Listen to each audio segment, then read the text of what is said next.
Hello, amazing people. Today we are going to talk about parenting positively. I'm doing 2 lives, okay?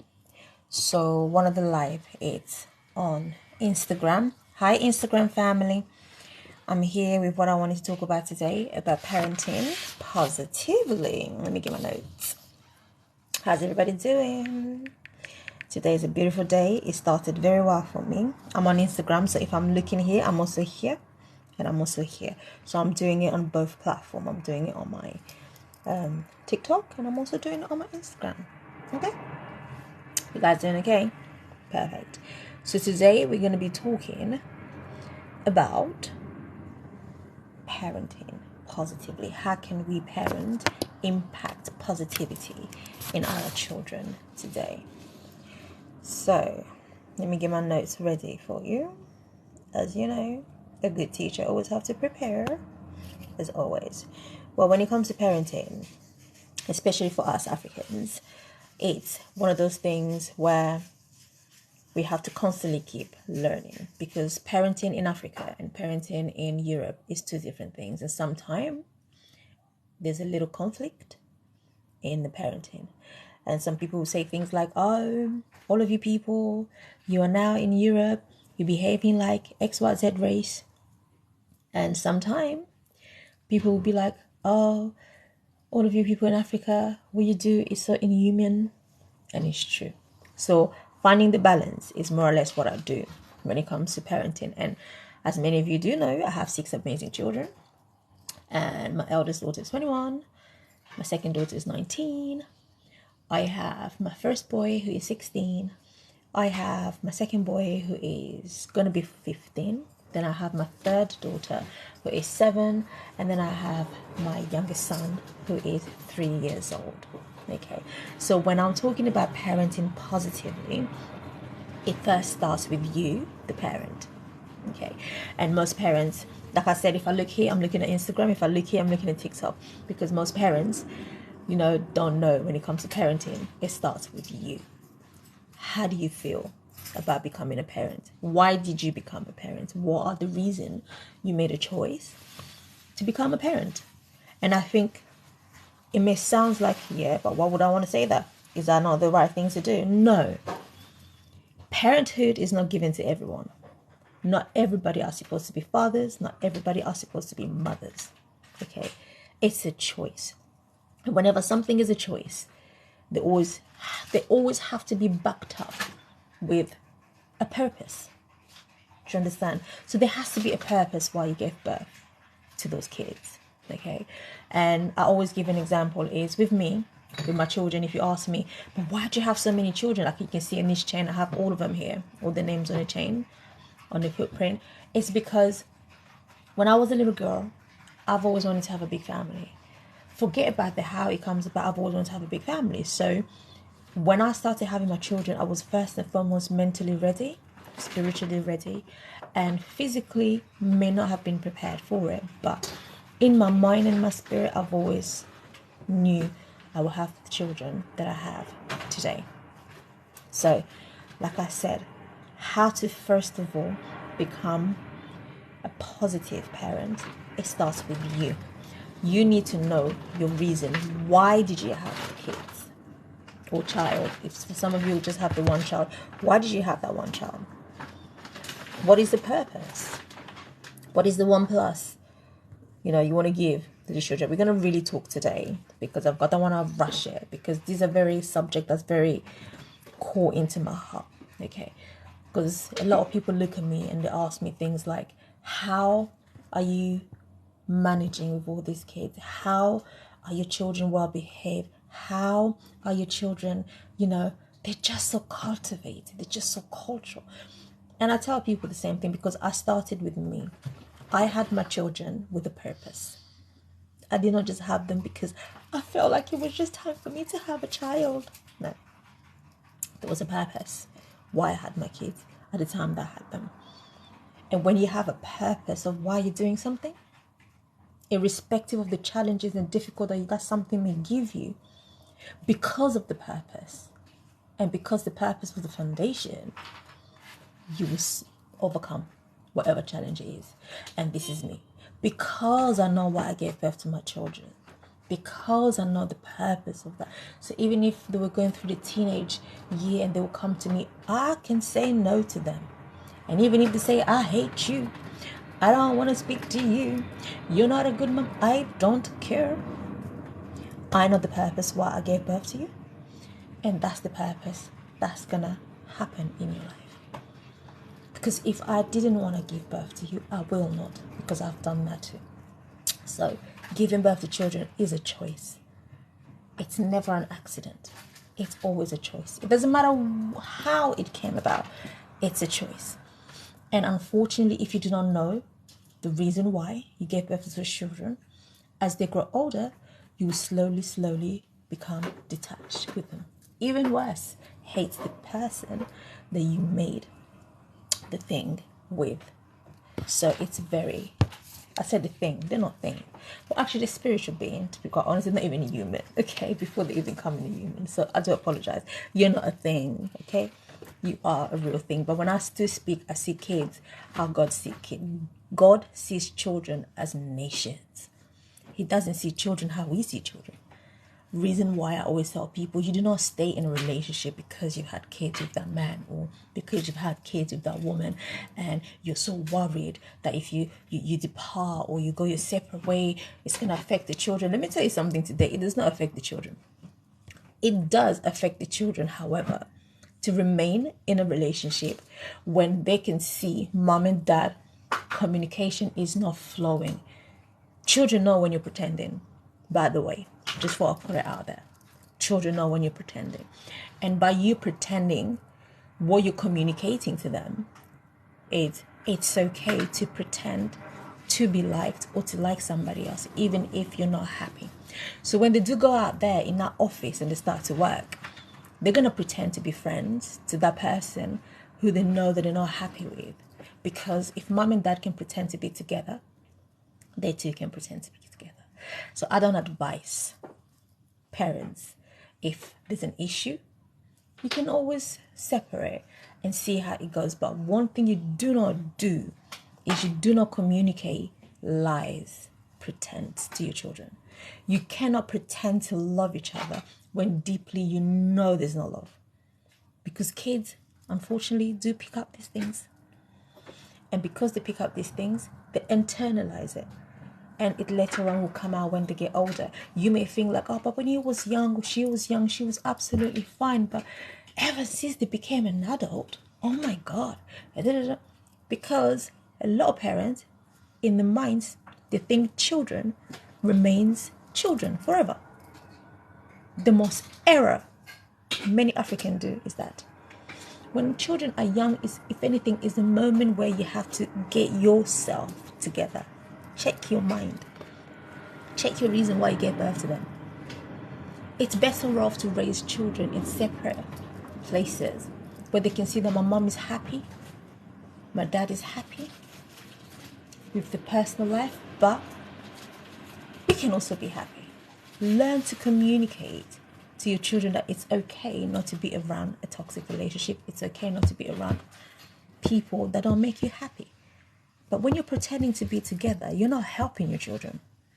You are encouraging them to remain around people who don't like them. Because what advice are you going to give them? You yourself have done it. You know, that's why I say there are some things when kids are young, they're not supposed to be exposed to. And I always give this example. I'm going to give it again. Okay, imagine you're telling your child, do not lie. And if somebody's knocking on the door at that very moment, an example is a bailiff, and you tell your kid, open the door and say that I'm not here. Are you speaking the truth or are you lying? So the kid would just do what you ask them to do because, you know, your mummy, your daddy should have done it. Now, a few weeks after, you tell the child off because they lied about something. And the child now turns around to you, but excuse me, mom, excuse me, dad. You lied the other day when the bailiff was here and you said that you went home. What will you do?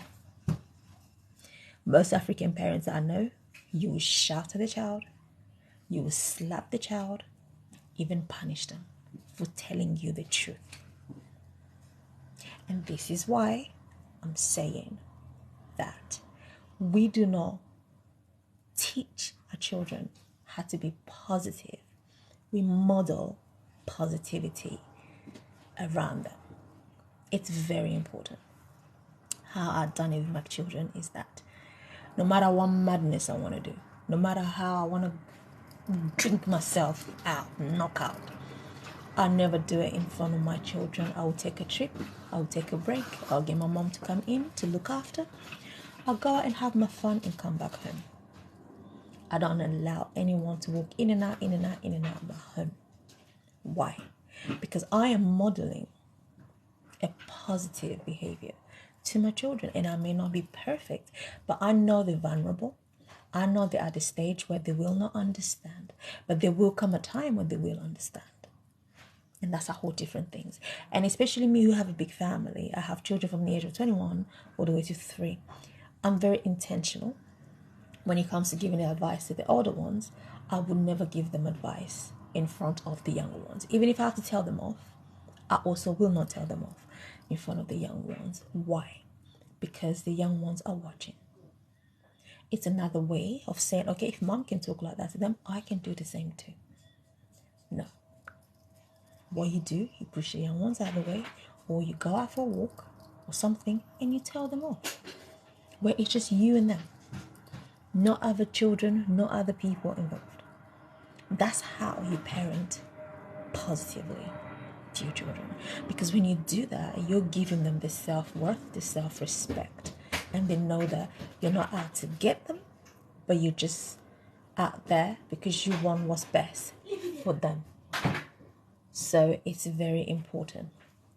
So that's that one on how you do it with children with different age group. Never discuss same thing stuff. When you're all together, you just talk general stuff. Any other thing, or wait, and then you also give advice, mom, please, and you also give advice to your grown-ups children, and then you let them know that when they're having the conversations with whether the boyfriends and stuff, not to have the conversation in front of the younger siblings, because again, they're listening. So it's very important when you live in a household with loads of children of different ages that you model that positivity, and then you bring down the positivity to the adults, because your younger children becomes adults in your house and you have to speak to them straight up. You got to tell them, look, you're living under my roof. This is how it goes, this is how it goes, this is how it goes, this is how it goes. If they don't like it, give them your blessing and let them go out there and live by themselves. And there's nothing wrong with that. Here in the United Kingdom, by the time that you turn 18, you're an adult. You can vote, you can go out there and do whatever it is you want to do. Leave it, mama, I'll do it. Just leave it there, I'll do it. Yeah. So it's all those things that, you know, they can do whatever they want and stuff. But unfortunately, some people start early as 14, because as most of you do know, I do stand in the panel of criminal justice, and I see a lot of things, and youths are like my passion. And I thank God that I never really had troublesome teenagers, because I started modeling positivity when they were young. I was not those Africans that say, oh, well, a child is only young, they don't understand anything. They do. They may not understand by words, they may not understand because their brain is developing, but observation, eyes, everything we do, they see. And as they get older, those are the imagery that comes back in the brain, and they start to connect the dots. And if they observe something that was negative, and you didn't correct that negativity in front of them, what happens is they take it as is the right thing. I'll give you an example. For instance, some of us that have boys that can be so hyper. And just as they were playing, one of the boys were playing with the sibling who's a girl, and then, hello, Patella, darling, how are you? And what happened is the boy, just out of playing, slaps the sibling that's a girl. At that point, you correct that boy. You say, no, never ever lay your hands on any woman. You start it there. But here's what happens. Some parents will see it, they'll say, oh, they're just kids. they're just playing. No, they're not just kids. The young boy slapped the girl and nobody corrected it. So when that young boy now becomes an adult, okay, and they sort of like slap women, they call it domestic violence. But when they were younger, when the guys, please, can we keep the noise down, please? I don't want people to know what's happening in the background. Thank you.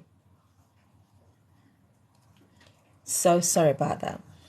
So when that boy at the age of 6 slapped that girl at the age of 6 and nobody corrected it, as far as the boy's concerned, it's the right thing to do.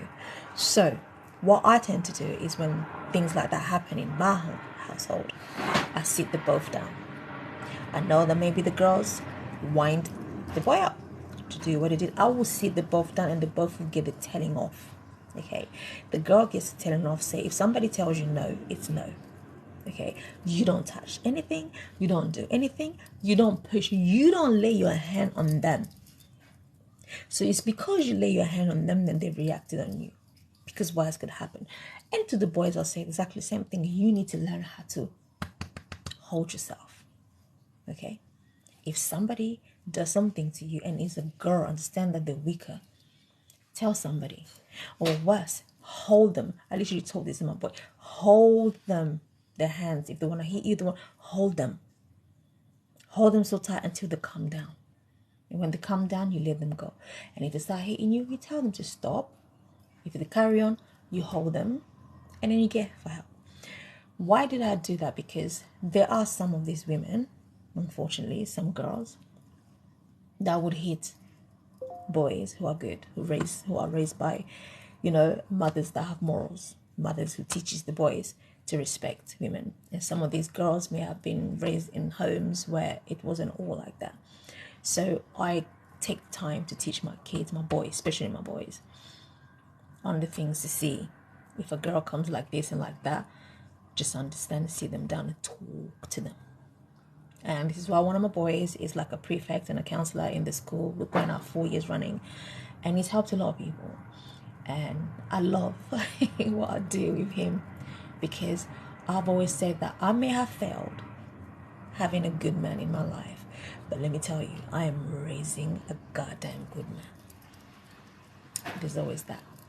So when I talk about parenting in the way that I'm talking about, it's because I've had the experience firsthand in my own life, and what I didn't like in my life, I chose to do in the life of my children. What I lacked in my life was communication with my parents, because we all know as African, those generation, they never really communicated with us, okay? They just licked us and told us off. Go to bed. You're not supposed to be here. Okay, those are the things that this all had done to us. But I done it a little bit different. I use communication more than whipping, shouting, and everything, stuff like that.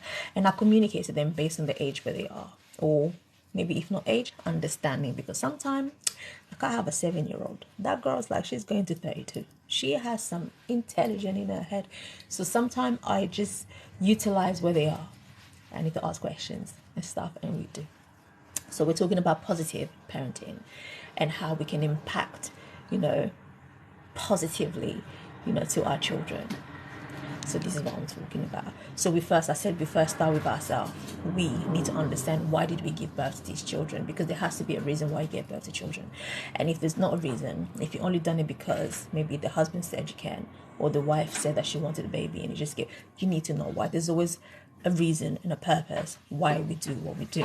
When there's not a purpose, Mom, too much noise. You can just give me like 30 minutes and you can do all of that, please. So when you don't have a purpose of why you're doing something, a reason why the thing never go anywhere. Okay, imagine those women that give birth to children just because they got intimate with somebody and they got them pregnant, and if somebody say, yeah, go on ahead, have children, but she never had in her head an idea to have a kid. So when she finally has that kid, she's gonna have the kid for the person that said, yeah, go on ahead and have a kid. And sometimes people have children because they've just newly married, especially in our community. I see this a lot. They get married, within the space of a year, she gets pregnant, and within the second year of marriage, she has a child. Why did you have the child? Oh, well, I had a child because isn't that what you do? When you get married, you have children. Well, no. You can get married and wait at least 5 years before you can have children, because you need to get to know the person that you're married to. Because the person that you knew before you get married isn't the person that you're married to. Because everybody before marriage puts up a front. And you're never going to know. I love this pastor. There's one of the pastors that I used to follow, and they say you can never know a person until you literally lived with a person for just 1 day, 2 days, or 3 days. You will know. Because you will smell the stench. You will smell the morning breath. You will smell the whole lot. Because when you're always meeting and going and meeting and going, you're coming with your best character, your best self. Okay, you're presenting yourself in the best way. Mama, please. You're presenting yourself in the best way. So when you finally live together, you can only go as far, okay? Because after maybe a week, after maybe 6 months, the real you that you've been hiding for such a long time, that you will eventually come out. And that's when they're going to see, who did I marry to? You. But you were not like this before. And here's why I always tell people that if you don't know yourself, you don't know the reason why you gave birth to those children, you're always going to struggle. And if you are one of those people that got blessed to get married first and then have children, this is what I've always told you guys, is always put your spouse before your children. Because there was you and your spouse, then the children. Unfortunately, when I say this, some people think, but no. Children will grow and they will leave you. Your spouse is your best friend, your everything. Always choose them over your children. Always, when you find people who got blessed to get married first and then have children, start to put children before their spouse, that means that relationship from the beginning, they weren't sure of why they were doing what they were doing. They probably just done it because people just told them to do it. People just, that's it. That relationship did not really have a great love foundation or a destiny foundation, or maybe they just forced it. You know how some people, they just don't want to stay alone. Age is going. You might as well get married and start having children. No, you don't do that. Those of you that really got privileged to get married and then have children, when I see it after years, you split, people go the separate way, it pains me and it breaks my heart, because you were too fast. And people tell me that I'm too fast. I'm not too fast. And you have 1 child, 2 child, 3 child, 4 child, and you eventually go. And all those things, I'm going to do a show, another about this, and I will explain to you that's all wrong. Your children should never have to come before your spouse if you got married before you had children. But if you had children and then you got married, again, that marriage may stay or may not stay, because why did you have the children? Why did you have the children? These are the things you have to ask. And then when you get married and you think that marriage is going to make things better, no. Only thing that makes things better is you. That's what I say. To be able to impact your children positively, you start with you. And you ask yourself the question, why? Why did you give birth to your children? What was the purpose? Your child, what is the purpose of their life in this earth? Because God should be able to tell you. Because if God in Jeremiah says that he knew Jeremiah before he even went into the mother's womb, so mothers should always know, what is this child coming to? Fortunately for me, I've always known all my kids what they're coming in to do, especially the 6th one. I told him, enter into this world with a bang, and he did. He knocked me off. I was in a coma for 2 days. He entered with a bang. I know what he's doing here. From his name, because I named all my kids while they're inside me. From his name to the thing, I know exactly who he is going to be. That's a purpose. I gave birth to a child with a purpose. Not sentiment. Because like I said, I see children how God sees children. And God doesn't see children how most of you people see your children. You see your children as, oh, this person. No, God sees children as nations. Okay, nations. So which means that this nation is going to create another nation. You see the 6 kids that I have? That's the 6 nations that I have in my home. Reason why my company is called Mother of Nations. Kids are nations. When you have that mindset and you start looking at your children as nations, raising them, you will impart all the rightful thing you need to, because you know tomorrow they're going to be out there doing things positively. You cannot impact positivity or important things into something that has no purpose in this world. You can't. But if it has a purpose of it being there, it's like your work. You will work on it so that it will be in line with the purpose that it has been given to do. So when I do hear and I see, when I go to this police station and other young people, 11 things, and parents don't want to come, it breaks my heart, and it really does. It hurts. I feel hurt and I feel pain. And when I hear even some of my children's friends saying to my children, you guys are so lucky, you have a mom like your mom, again, it hurts me. It breaks me. Because a lot of people are giving children just for the sake of giving children. And that's why I love children. That's why I work with children. That's why everything I do, I am children focused. I want what's best for the children because they are nations. And if guided the right way, tomorrow will be a better place. So I don't want to take the time on this because this topic is so long. But like I said, in order for you to be able to impact, your children positively, start with you. It's a simple question, but the hardest to answer, I know. But take your time. Why did you have the children at the time that you had it? And the way that you had it? Why? Were you ready mentally? Were you emotionally ready? Or were you just doing it because it just felt like the right thing to do? And for some of us that do say things like, it just felt like the right thing to do, you have to understand something, that feeling is very fleeting.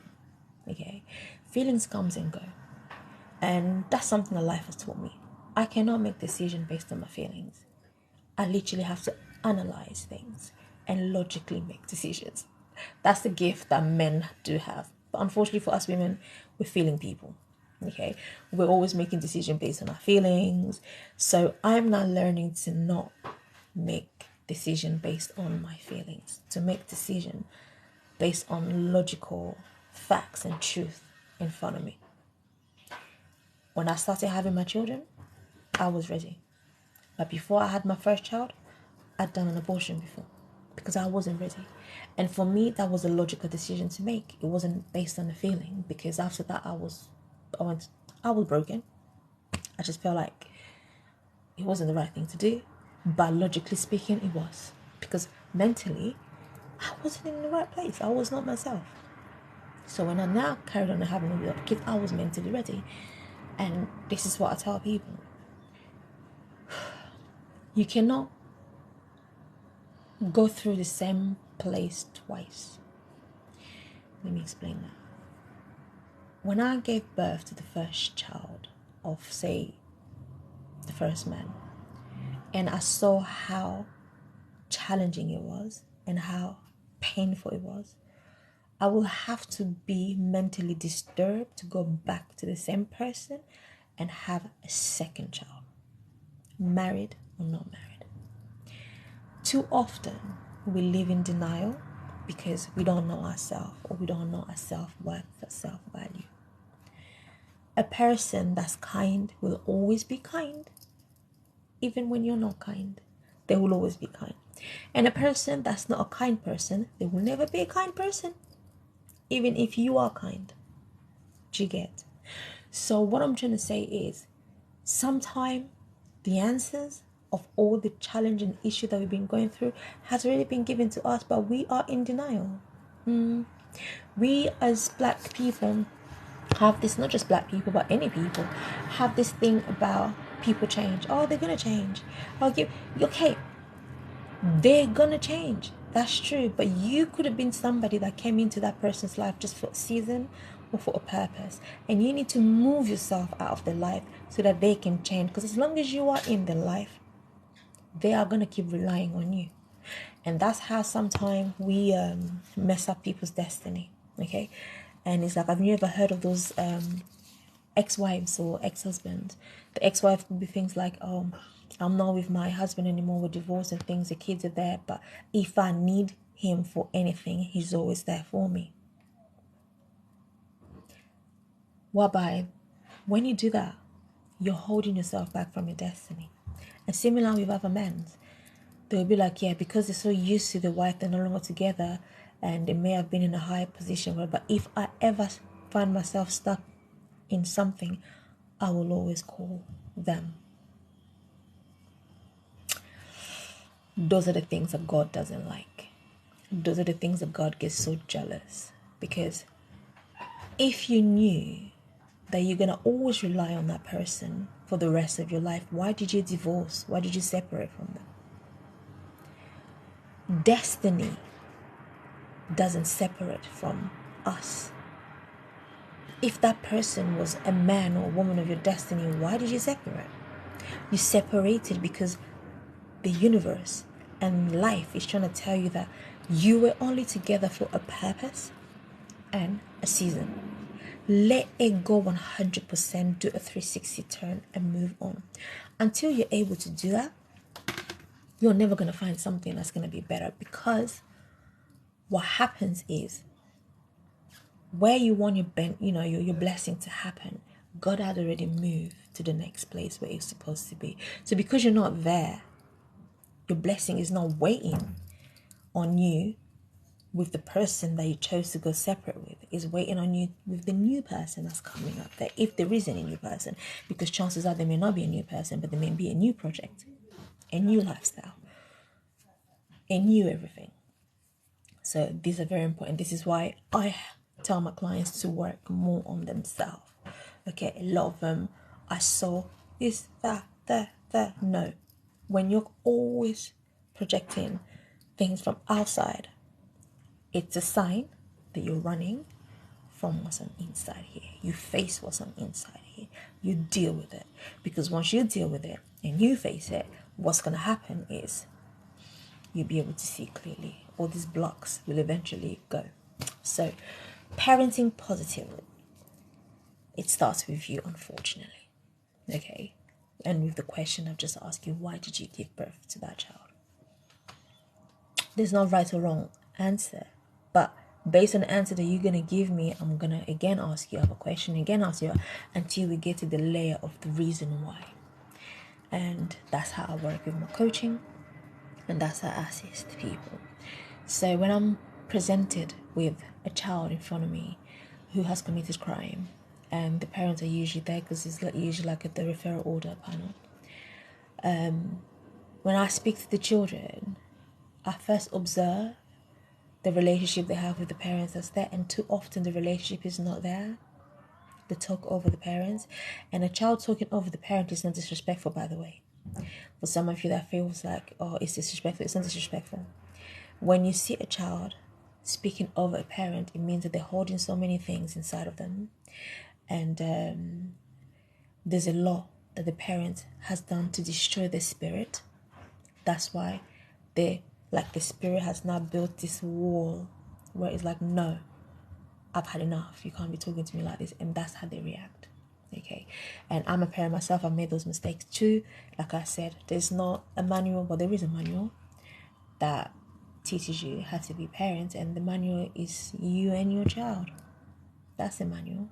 So every child you have, that's like a new birth, a new thing. So you look at the child and you make sure you do it the right way. I mean, like I said, for those of you that's just connecting now, I have a 21-year-old, a 19-year-old, a 16-year-old, a 15-year-old, a 7-year-old, and a 3-year-old. The way I treat the 3-year-old is not the same way that I'm going to treat my 21-year-old.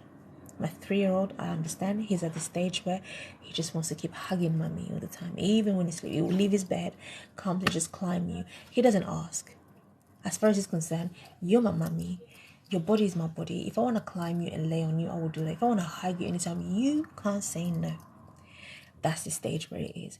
And usually at that stage, some children get pushed away. So I don't push children away. So I sort of like allow him, and I will hug him and I will emotionally support him at that time, because it's an emotional transition, it's an emotional so many things, learning how to potty train, you're doing so many things. It's just an emotional moment. That's what they call them, terrible twos. I call them terrific twos and threes. So by the time they get into the fives, if you give them the emotion so well, then you won't have a problem. Then you reach the age of 5 is the why stage. I call it the why stage. That's just like everything is why. You tell them to something, but why do I have to do it? Why do I have to do it? And the why stage carries on until they're like 8 years old. Okay, so that's 5 to 8 years. It carries on until about 8 years old. And in this 8 years old is also the moment where they will push. It's like the personality is trying to come out. So they will start to show you who they are, and they will start to push you. And if you're not a healed parent and you did not work on yourself, this is also the stage where you will be triggered. You will be triggered. So when you're being triggered by your children, you need to know how to respond and know how not to respond. It's very important. So at the age of 5 and 8, this is what they'll be doing. You will tell them things, they'll say no, they'll start to act up. No one needs to talk to you. There's so many things. How you respond will actually help them to the next stage of the life, which is 8 until the 13. So it's very, very important. Sorry, understand my house is filled with people. Whenever you have to do life, they all just want to be known that they're here.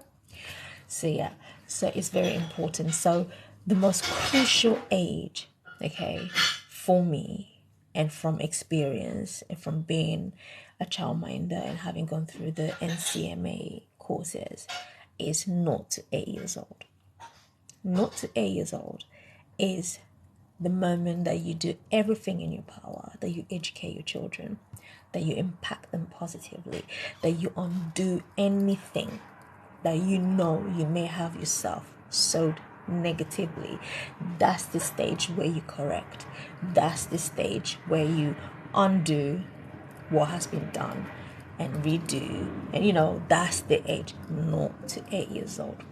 From the moment your child finishes 8 years old and they reach the age of 9 and say 13, that's no longer the age to be, sowing how you want them to be. That's now the age where you start to observe and correct and guide what you already sowed in them, so that they will not fall out, because that's the age where they're a little bit more curious. They've moved from the stage of the why and the stage of the emotional growth and the why. I've written a small book about this, but I'm just giving to you guys what it is. And then they reach the stage of the what I call curiosity or discovery, whatever you want to call it. And what they know you've told them, and now they're being exposed with other things from other people, peers. So that's when they get the peer pressure. What you've said is this foundation, but now is the discovery, the learning from other people, the learning from the friends at school and things and stuff. People are having different education, so all these things. So this is where, at this stage, 9 till about 13, is not the stage for you to start educating them again, but it's a stage where you start to listen to them more, what their friends are saying, and if anything they say is out of what you said, you correct in love. So this is what you do. That's the stage. And after that, if you've managed to get that stage, very well. So from the age of 13 till about, say, 18, is no longer the stage of observation or just listening to them more or guiding them.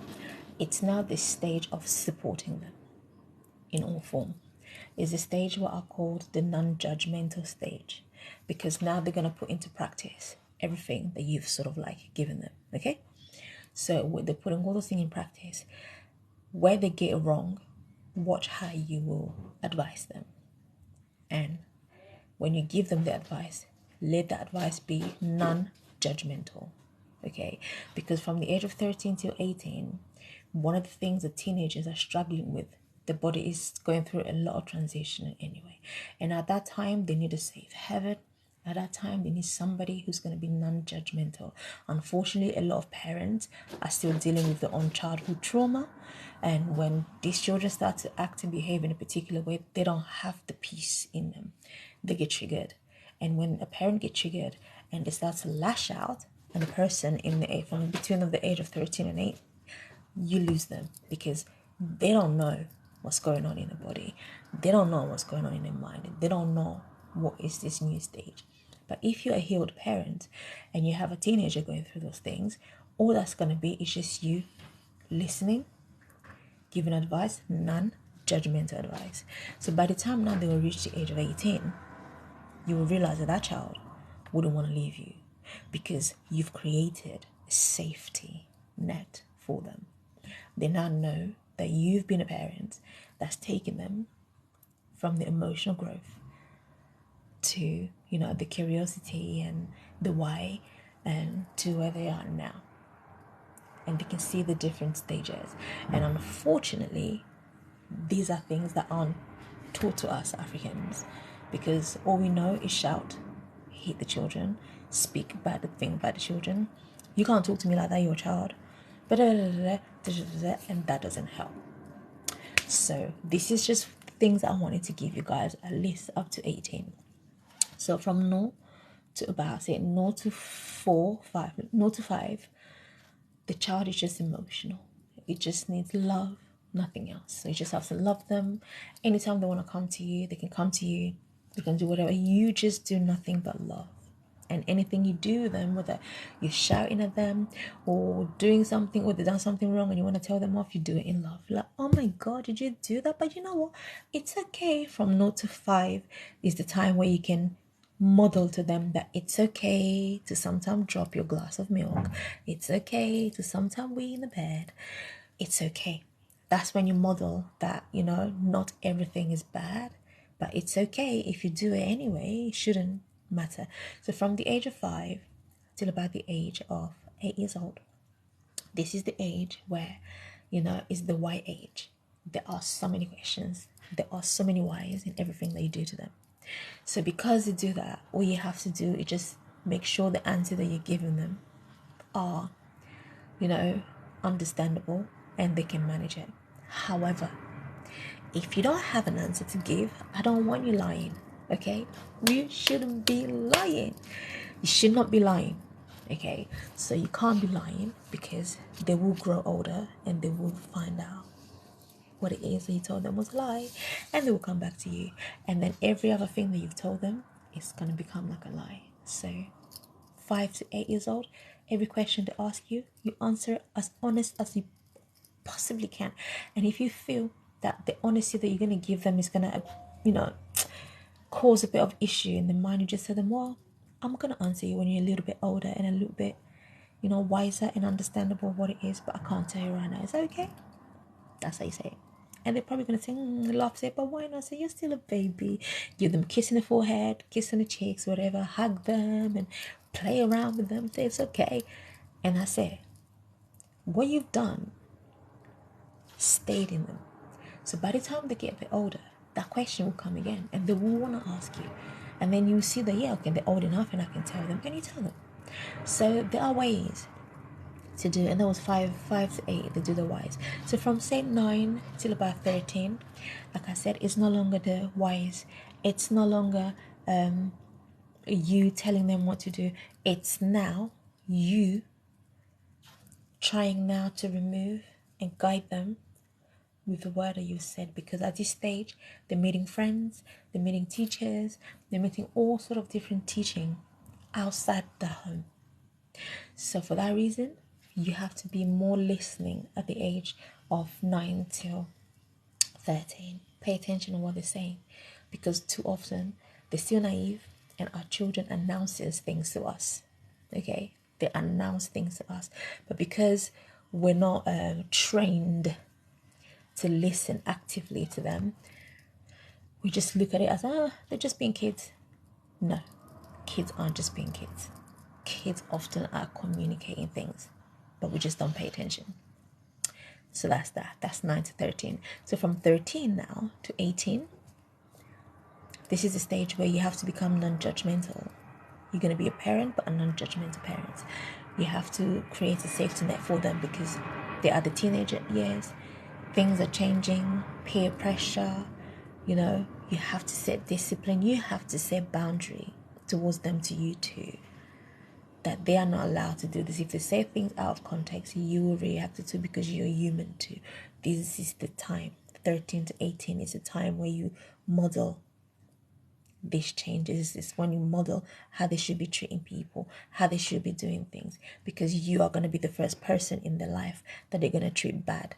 You are going to be the first person in their life that they're going to say, I hate you. You're going to be the first person in their life that they're going to really hate as well, because you're saying no to something. You say no to them and you're the first no in their life. Do you understand? So you have to model it, but not judgmental. You can't judge it. Can't judge anything. So then by the time they reach 18, yeah, you have given them an experience of how life really is out there. And when they do go out there, people will know that, wow, whatever was taught to you at home is really good. I taught my kids all the time. If you see somebody lashing out, if you see somebody behaving in a particular way, understand that they are going through pain. They don't mean what they're doing. If you're in danger, you have to protect yourself. If you're not in danger, just let them talk until they finish, or seek somebody to come and help them. Or you tell them, say, I understand, it's okay. The moment you say, I understand, they might break down and start crying. And fortunately, it happened like that to some of my kids. And they came back, oh my God, you were so right. And I said, there you go. And of course, I said what every parent loves to say, Mommy's always right. So that's the power where you become always right. And when you're always right in the eyes of your children, believe it or not, it's a blessing, because they come to you for everything. Everything. And that's how I've won the heart and the minds of my children. By working on myself, becoming a better person, healing all my childhood traumas, because I wanted to be a better parent to my kids. And I did it. And I'm so proud of myself. And that's why I want to give you guys also an opportunity to be that perfect parent for your children. Because perfection, it's something that does exist, but one must really want it. You see, I wanted to be perfect for my children, and I believe I am. And I think what I've done with them is so beautiful, that I see them being positive role models out there in the world. See, I did not give birth to children so that tomorrow when they go out there to start hurting other people's children. This is why I ask you, why did you give birth to your child? I gave birth to my child so that when they go out there, they are an extension of my love to the world. Okay, so when people meet my children extend my love to those people. That's why I gave birth to children, because I knew that I needed an extension of the love that I have. I needed to have people that I can impart this love to, so that when they go out there, they can start loving people the same, and then people can start getting healed. That's my reason of giving birth to my children. So my children are an extension of what my destiny has to offer, and love is my trademark. So my children just demonstrate nothing but love to people. And that's me for today. And that's what I wanted to tell you guys today. I may have finished a little bit earlier, but you never know. But this is what I wanted to say about impacting positively in your children's life. I do not believe, there's any right or wrong in any child born in this in this world. From where I come from in the Congo, a lot of women always say things like, I gave birth to the child, but I did not give birth to the heart. And I hate that adage. I hate that proverbs, because there's a lot of proverbs in my country that needs to be reprogrammed, rewritten, or just better, just bring a verb into it. Just have the meaning corrected, because I feel as though some of these proverbs has confused a lot of people on a lot of things. Okay. And like just the one I've given you, I've given birth to a child, but I've not given birth to the heart. How can you give birth to a child and not know the heart of your child? It doesn't make sense. And this is what I always tell people, and I've been saying this for almost 15 years, and a lot of people don't agree with me. It's okay. And some people don't understand. It's also okay. I've always said this, and take this with you today. Children come into our lives, okay? they come into our lives. We don't go to their lives. What I mean by that is this. When you give birth to a child, that child has come into your life. You have not entered their life. So to all the parents that like to say things like, oh, since I've given birth, I have to do this and do that for my child. I have to stop doing this because I have to. No. Your children needs to find something in you so that they can find the path in life. I have always worked throughout my pregnancies. In fact, a friend of mine was just saying that, oh, Niina, you've never lived life. It's like you spent all this life just breeding kids, but now it's time for you to live life. And I'm like, you're right. I've never lived life to the fullest and how I wanted it to be. However, I had a purpose and a reason why I was giving birth. You see, I was ready mentally, remember I said, and emotionally, maybe not physically, but I was ready up here. And that's why it was easier for me to do the things I was doing and giving birth to my children, because I was ready for it. You do not give birth to a child and say, I had to stop my life to raise my child. That doesn't sound correct. That tells me you never did have a life. And there's a lot of other parents who didn't know what they wanted to do. So the moment they have a kid, suddenly they want to go back to study, or they want to look for a job, they want to do this. So it's a kid that gave you that reason why. So your child becomes your why. There's nothing wrong with that as well.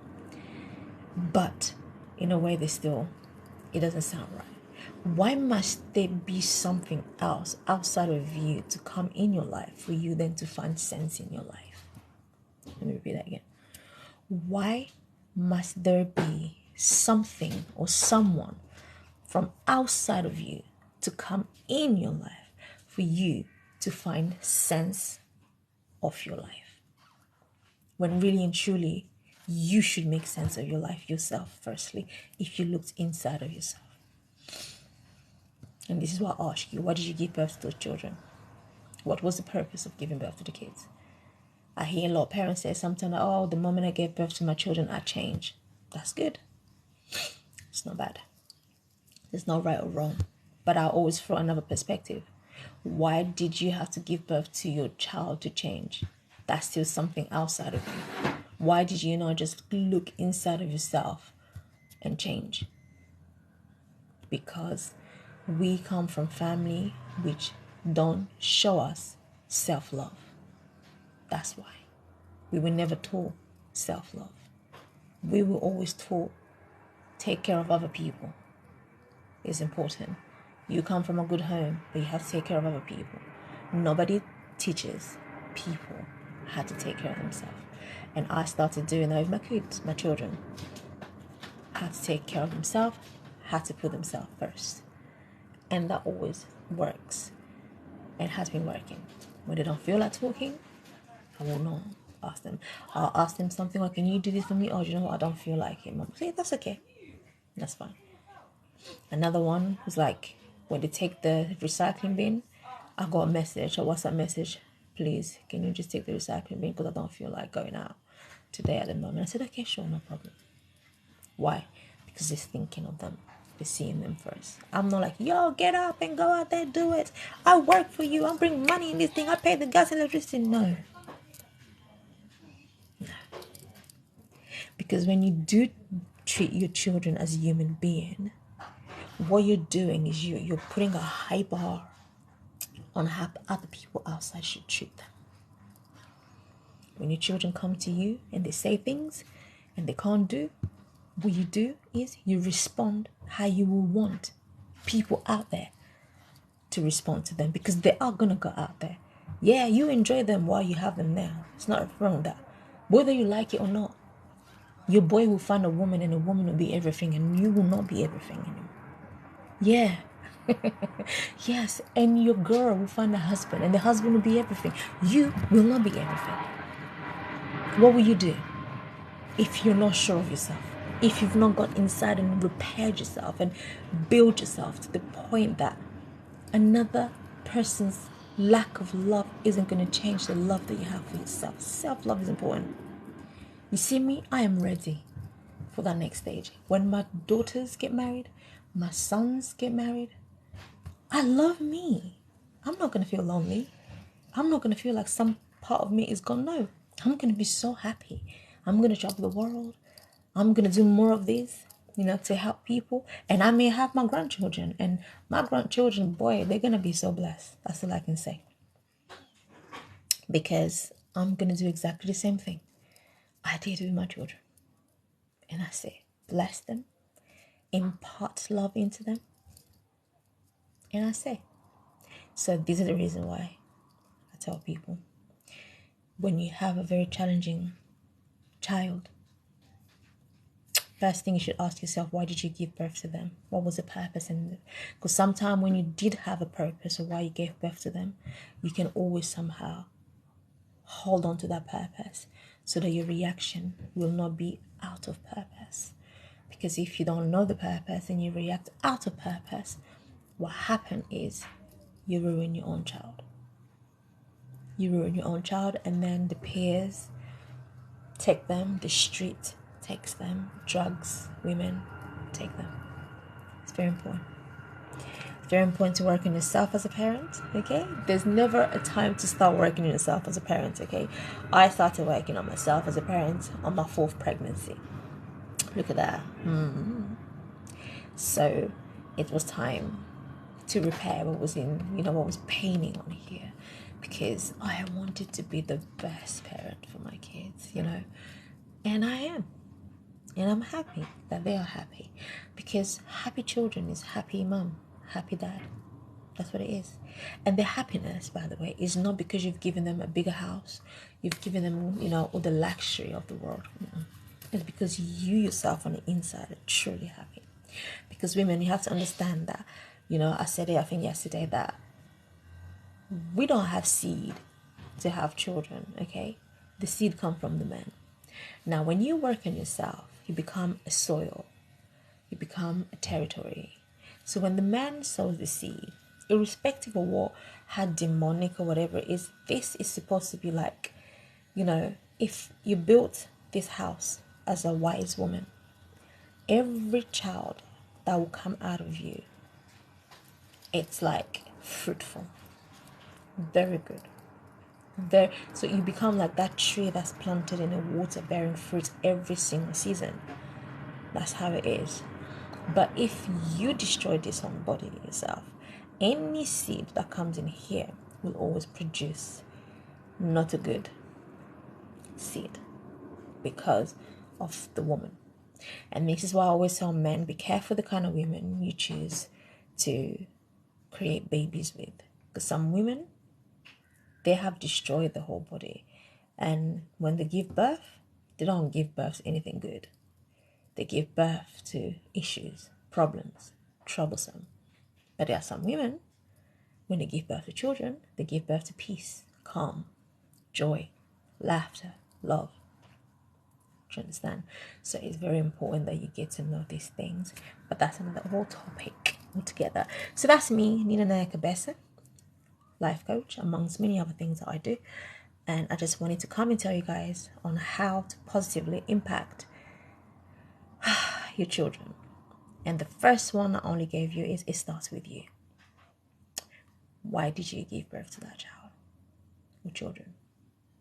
Once you know your why, this other question that follows after that. And for any of you lot that may want parenting coaching or just life coaching or whatever it is service that you want from me, you can inbox me and I will let you guys know, or probably send one of my best coaches, because I'm now training coaches to also partake in the Niina Life Coach coaching service. Thank you. So guys, today is my date night with my eldest daughter. She's taking me out, and just look out for the video that's going to come after that. So yeah, I love my life because I accepted what was wrong with me so that I can be a better person.